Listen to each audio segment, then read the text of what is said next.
Welcome to the introductory lectures for youth engagement on 2030 Development Agenda and Sustainable Development Goals.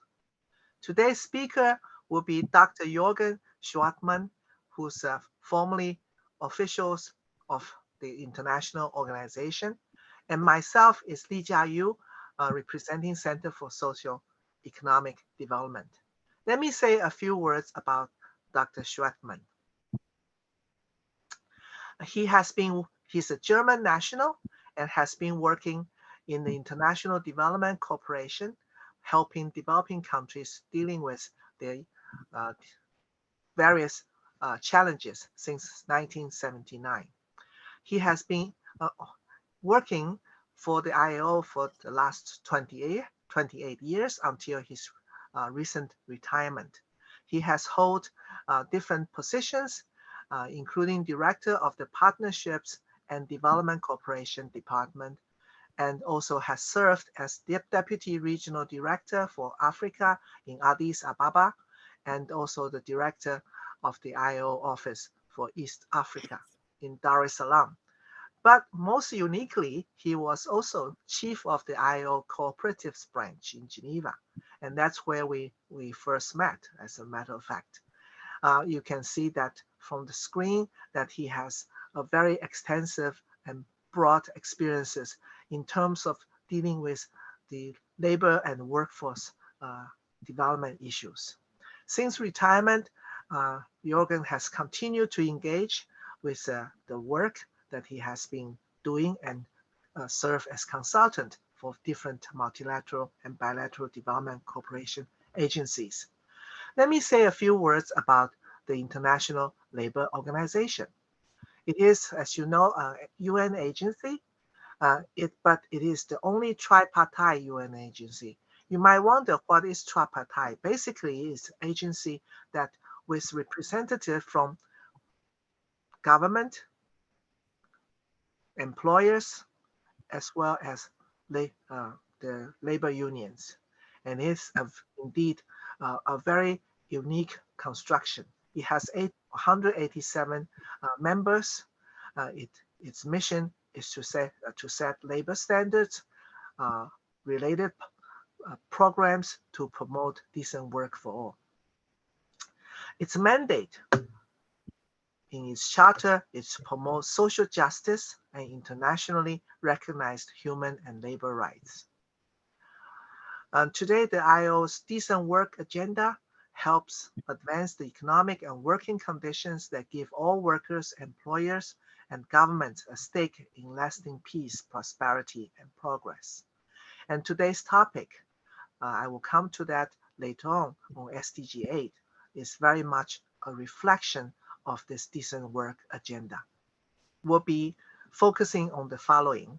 First, to describe what SDG 8 is all about and why is it important to be implemented, to be putting into everyday practices, and what the progress have been like since the launching of the 2030 agenda in 2016, and what are the challenges in introducing decent work and economic growth into the sort of development process, and how does that affect young people, and where young people can be engaged to promote the implementation of this particular SDG goals.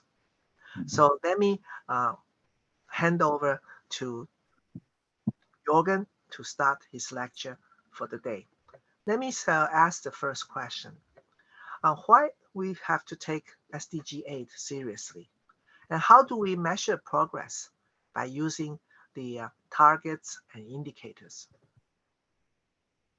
Thank you, Alicia, for the introduction and also for inviting me to take part in that lecture.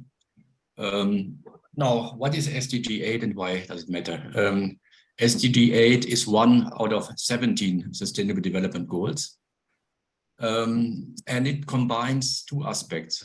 It, on the one hand, calls for economic growth, in particular economic growth of the least developed countries in terms of GDP per capita, which would, as a minimum, should reach 7% GDP per capita growth per year.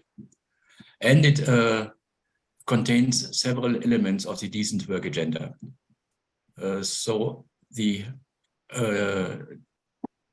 goal itself is called promote sustained, inclusive and sustainable economic growth, full and productive employment, and decent work for all.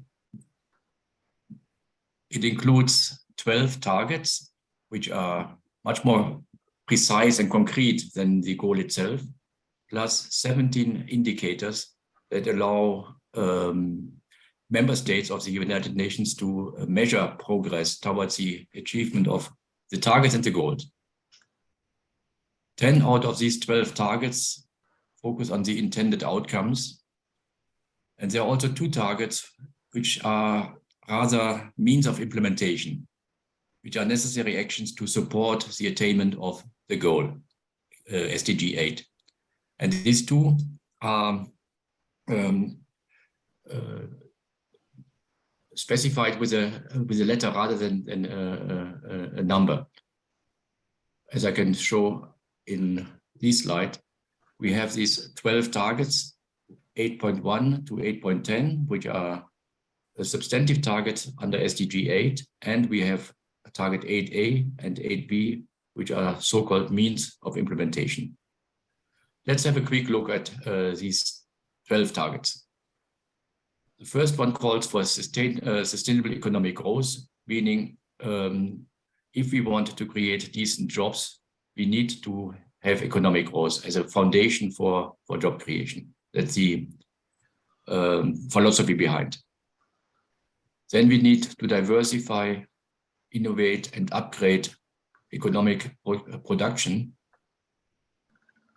We need to promote policies to support job creation and growing enterprises. And for example, the ILO has an employment policy department, which assists member states in devising such policies.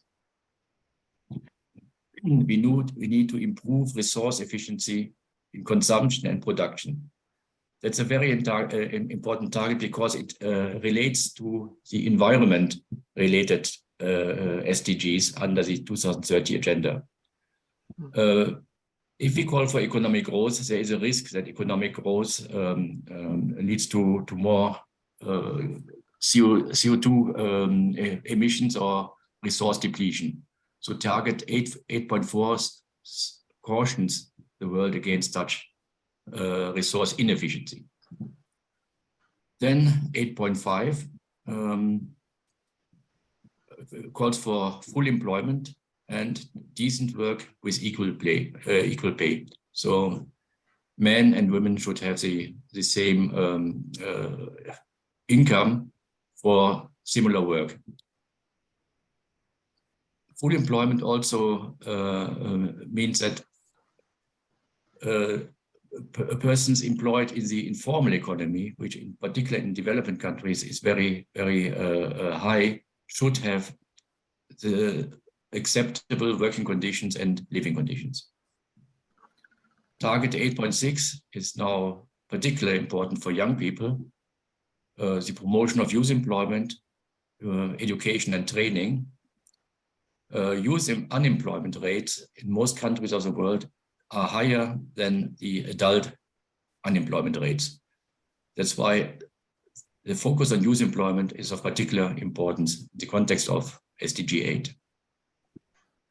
Then we have 8.7 and modern slavery, trafficking, and child labor, which relates to an ILO, to 2 fundamental conventions of the ILO.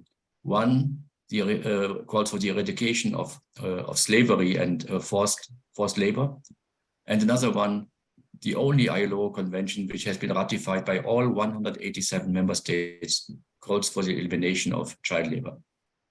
So it's target 8.7 addresses one of the 4 pillars of the decent work agenda. I will say a little bit more about later. Then we have the 8.8 protection of labor rights and safe working environments. The latest International Labour Conference in June 2022 has recognized occupational safety and health as a 5th fundamental convention of the ILO. So 8.8 is also a priority target. Then we have the promotion of beneficial and sustainable tourism, which probably was included because we have a World Tourism Organization in the UN system. Then universal access to banking, insurance, and financial services, which is important for self-employment and enterprise as one option for youth employment. Then two of the means of implementation, 8.A, the increase in aid for trade support, and the development of a global youth employment.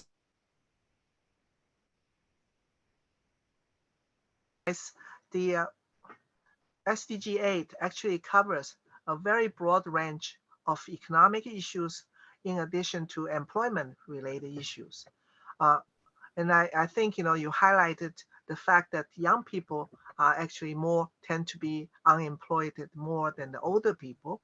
Of course, this will have tremendous implication, such as the social protection scheme that different countries have put into place, which rely very much on the contribution of the younger people. So, since the launching of the 2030 agenda, how much progress have we been able to make? One, in terms of the economic growth. Second is to improve working conditions. And thirdly is about youth employment. Yes, thank you, Alicia. Now, in general terms, between the period 2016 to 2019, several indicators of SDG 8 actually witnessed an improvement. But then came COVID-19, the corona pandemic, which affected not only the achievement of SDG 8, but also basically the achievement of all the SDGs. It was a terrible setback because of the closures of workplaces, the travel restrictions, etc., etc. So when we look now at the latest SDG report, the United Nations General Secretary issues every year one report on the achievement or the progress made towards the achievement of the SDGs. The latest one certainly highlights the fact that all the SDGs were severely affected by the COVID-19 pandemic and the measures taken by governments to contain the spread of the disease. So growth in GDP per capita remained below the 7% target, meaning the growth rate, the annual growth rate that was expected to be achieved by developing countries. Labor productivity fluctuated widely, but decreased in 2020 and 21, again because of COVID. The global unemployment rate rose significantly during the pandemic. It has now decreased again because most of the containment measures have been lifted, but it's still higher than before the pandemic began in 2019. Most disturbingly, the number of children working as child laborer grew by 8.4 million children since 2016. So rather than eradicating child labor, we were witnessing an increase in child labor. Youth education and training suffered enormously from COVID-induced disruption. So all that happens in 2019, 2021. In the latest years, all indicators have improved. So we are back on the road to sustainable development through SDG 8. But whether we will be able to achieve all these indicators by 2030 remains rather questionable. So you're saying that there was a downturn in terms of progress, but now we are catching up once again. Exactly. Point of view, what do you think will be some of the most important challenges that need to be overcome in order to move further on the SDG 8? Well, there are a number of them. As I mentioned earlier, the first target under SDG 8 calls for economic growth. But economic growth is likely to increase CO2 carbon gas emissions, which would negatively affect environment-related SDGs, of which there are several from SDG, I think it's 10 to 14 are all related to the environment. And 15 too. In 15 too, yes. Yeah. From 12, climate change, no, sorry, from 13, sorry, specifically 13, 14, 15 in terms of SDGs. But 12, of course, is implicated in SDG 8 about consumptions and production. Exactly, I see 8.4, target 8.4. Yeah. But secondly, that is something that the ILO has been saying for many, many years. Economic growth does not automatically create jobs. And if it does, those jobs may not be decent. This means that there are situations where the economy grows, but does not create jobs. It's just jobless economic growth. And to change that situation, we need dedicated policies that convert economic growth into jobs, and in particular into decent jobs. That's why employment policies are so important. And these employment policies need to be reflected in all other policies that a country adopts, in financial policies, in economic trade, tourism policies, etc. That's the only way that we can ensure that economic growth creates jobs. Yeah, of course, jobs are very important for people, for their livelihood. Yes. Yeah, but could you also say a few words about what is considered to be indecent jobs or decent jobs? I think this is a very important point you're making. Yes, and that relates also to the next point. The decent work agenda comprises 4 pillars. The creation of jobs, productive employment, the extension of social protection to everyone. And we know that many people are not covered by social protection, in particular those in the informal economy. The promotion of social dialogue between governments, workers, and employers, and the enforcement of labor standards. And also the coverage of labor standards to include all workers, including those in the informal economy. Now, when we look at the SDG 8 and its target, we see that employment creation and labor rights are addressed, but social protection is not. Social protection is covered in the first SDG, SDG 1, in particular under target 1.3, which calls for national social protection floors, and in target 3.8 on universal health coverage. Social dialogue is not, the very term social dialogue does not appear at all in the SDG, the 2030 agenda. It could be subsumed under SDG 16, which calls for transparent institutions as well as peace and fight against crime. There we have target 16.7, which calls for inclusive and transparent institutions. And we have 16.6 or 16.8, I don't have it in my mind right now. 6.8. Yeah, which calls for the participation in decision-making processes of everyone.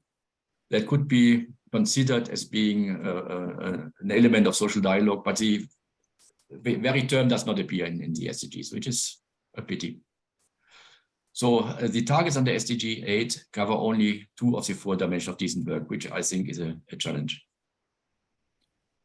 Then, and that is an issue that affects the entire 2030 agenda. The SDGs, as the indicators, are not always consistent with the respective target. We look at, for example, at target 8.3. And here I would need to quickly get out of the thing. And just 1 second. SDG target 8.3 reads as follows: promote development-oriented policies that support productive activities, decent job creation, entrepreneurship, creativity and innovation, and encourage formalization and growth of micro, small, and medium-sized enterprises, including through access to financial services. So this is a quite comprehensive target. The only indicator associated with the targets reads proportion of informal employment and non-agricultural employment by sex. Yeah, you're right. Yeah, it's not consistent. Yes, and let me go back again. And also, I think, it also perhaps represent the challenge in terms of statistics and the data collection. Yes. And that's a problem which you will find in many targets of the SDG 2030 agenda, that the ambition of a goal or target has been reduced to what can be statistically measured. The informal economy, which occupies 60% of the global labor force, so more than half of the global labor force works informally, is not adequately addressed in SDG 8 and not even in the rest of the agenda. This is quite surprising because the informal economy is so important in many developing countries. In some sub-Saharan African countries, it employs more than 90% of the labor force. But also in India, in Bangladesh, etc., the majority of the workforce is in the informal economy and is excluded from many services that the state can provide. Yeah, very much so. Yeah, they cannot participate in social dialogue because they are not represented by the workers or employers. Yeah. And they are also often excluded from social protection systems, which are confined to the formal sector. Yeah. So lack of representation in the legal system, also in terms of public services, basically, by not addressing, it's a violation of the leaving no one behind principle of the 2030 agenda. And the number is not small. If you look at it, 60% of the global labor force. Global labor force probably stands at 4 billion or 5 billion level. Yes, it's around that level. Of course, it's varying. The labor force participation rate is varying from country to country. It is, and it's usually lower for women than for men. Yeah. So you have also a gender issue in this regard. Yeah, so that is one of the shortcomings of the agenda, which might be addressed when we have a new agenda coming in 2030. Yeah, true. Yeah, I think, the significance of this management by objective approach, by using indicators, targets, and every year consistently measuring progress, it is pushing the development forward for everybody. So, I was thinking what you just said about the large number of people working in informal sector. Connect that to your earlier comment about mostly young people are unemployed. So seems like, young people in many ways representing this underrepresented, represented and underserviced population. Is that just a true fair statement? Yes, I think it is. In most developing countries, the formal economy does not create sufficient number of new jobs to absorb the young people entering the labor market. So these young people, either if they have the means, can pursue their education, their training, or they create their own jobs, which will in most cases be in the informal economy. And that is what is happening in many countries, that young people have, even if they're well educated, will not find a job in the formal economy, or in public service, then will have to create their own micro enterprise to make a living. And that is why a focus on informality is so important. We are not talking today, I think, on the formalization of the informal economy. That is a distant dream. What we can do is to reduce decent work deficits in the informal economy, in terms of productivity, in terms of income, in terms of access to social protection, in terms of participating in social dialogue processes, and also in terms of being covered by fundamental labor rights that should apply to everyone, not only to those in the formal sector. When Mr. Somavia in 1999 introduced the decent work agenda, he made it very specific, saying that I'm not talking about decent employment, I talk about decent work, because he wanted to make sure that decent work covers every working person, both in the formal and in the informal economy.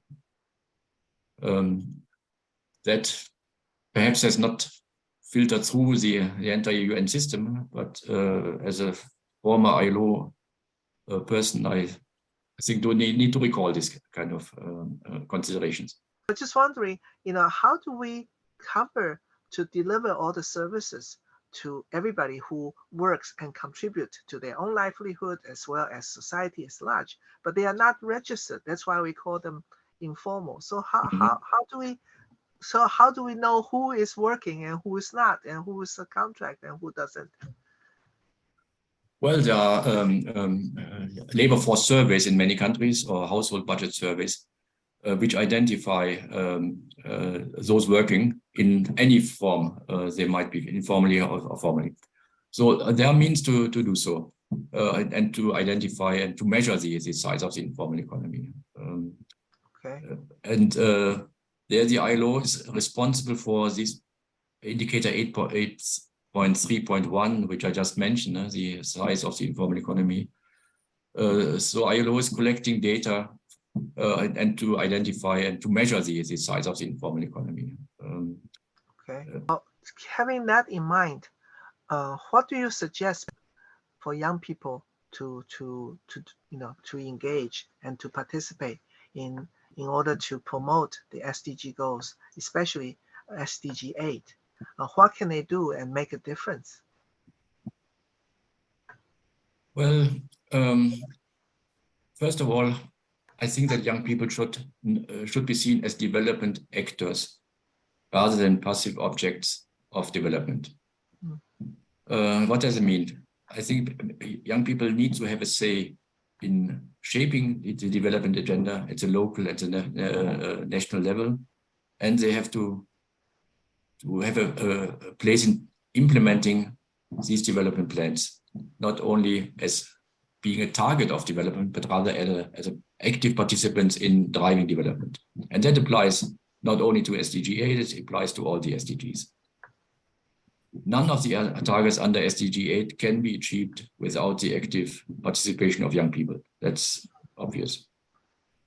Young people might be particularly attracted by the target 8.2, innovation and technology.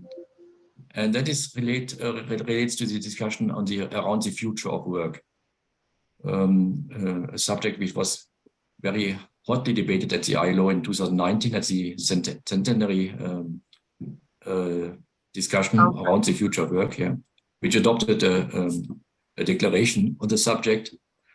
I think young people are very keen to innovate and to develop new technologies, and they're also probably more capable of doing so than elderly people. So that particular aspect of SDG 8, innovation and technology, could be driven by young people better than it could be driven by elderly persons. They might be very attracted by target 8.4, which calls for resource efficiency, the combination between economic growth and environmental aspects. I mean, we have the Fridays for Future movement around the world nowadays, which calls exactly for these kind of policies. And these are all driven by young people. So 8.4 plus the other employment environment related targets might be very attractive. Then we have target 8.6, as I mentioned, the one on youth not in employment, education, or training, which is, of course, affects directly young people and should be of greatest concern to them. And finally, 8.B, the global youth employment strategy. I think we can add here also a reference to enterprise promotion, enterprise creation. Entrepreneurship. Entrepreneurship, yes, which should be one of the strategies that bring young people into employment, particularly in situations where the formal sector does not create enough jobs. Yeah, so you're saying they shouldn't wait to be given a job, but rather actively creating a job and also potentially creating jobs for other people. Yes, through that is exactly, yes. That innovation and technology. Yeah. I mean, not everybody is an entrepreneur, but those who are should be given the opportunity to create their own enterprise, including through access to finance, access to resources, access to information and training, etc. Yeah. And by doing so, one creates a job for that person, but also, as you rightly mentioned, perhaps for others as well, once the enterprise grows. Yeah, so to lower the threshold for entering into yes. the world of work. Yes. So I think that young people should take the lead in decoupling economic growth from environmental degradation, for example, through the promotion of the circular economy, and by ensuring that economic growth creates decent jobs, as we discussed earlier. Yeah. So I think, this is it's really sort of trying to rebut and revert the trend that, what we see is the compensation, the salary package for the higher executives are getting bigger and bigger, while the wage of the workers not only stagnate, but if you look at it, taking into consideration the cost of living, in many cases are actually declining. So here we're also talking about, sort of more fair wages for everyone. Fair wages for everyone, and also to fight against inequality, which is not specifically in SDG 8, it's SDG 10, but of course SDG 10 is also very important, in particular for marginalized population groups. So there a lot needs to be done, because unfortunately it seems that inequality is growing rather than decreasing in many countries and many situations. Yeah. Thank you, Jürgen, for outlining a broad picture where the young people could spend their energy and time to think a little bit more further. But at this moment, as a young person who will enter the world in a post-pandemic situation, what do you think they could do as a first step to help themselves in terms of getting independence and autonomy? Well, you see, I think that young people should learn trades that are traits or capabilities that are needed by the national economy. Quite often, universities are proposing lectures on topics that might not be needed in the labor market at all. And then these young people might get a diploma, certificate or something, and then still not find a job, or still not be able to create their own enterprise. Well, as you have noticed, I'm a German. In Germany, we have the apprenticeship system, where young people learn a certain profession in an enterprise, not at school. They go they work in an enterprise for 3 years, and if they are successful, get a certificate which is recognized everywhere and allows that person to work. Similar systems exist in many countries, but rather in the informal sector again, where, let's say, a tailor recruits a young person and shares his or her knowledge with that young person, but it's not organized and it's not recognized officially. Yeah. So I think if we, yeah. So it's a very old traditional way, sort of the elder teaches the younger, and you learn by doing. Exactly. If one could find a way of officially recognizing this kind of apprenticeship system, a lot would be gained, I think. Yeah. So that once they have worked for 2 years with a tailor, they get a certificate publicly recognized by the state that you are now a tailor. Yeah. Well, thank you for this idea, and also brought back the apprenticeship model that is being practiced in Germany and Switzerland. But I think the key message, if I understand you correctly, is really for young people to think not just about pursuing a diploma or a degree, but think also in terms of the skills and the competences that they could acquire, so that they could find themselves, a spot, so to speak, in the labor market, so that they could sort of be usefully and gainfully employed, or they could create business or micro business, so that they could also meet some of the unmet demands in the marketplace. Exactly. But the key is skills. What kind of skills are you developing? Are you acquiring? That will be very much in line with SDG 8 in terms of contributing to economic development, as well as a more, sort of better jobs and work for oneself. Exactly. Yes, that's So the I think message.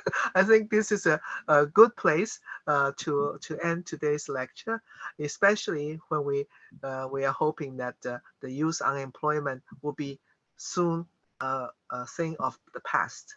And I want to thank you, Jürgen, for giving us your views and critique about SDG 8, and also what young people can do. So thank you very much, Jürgen.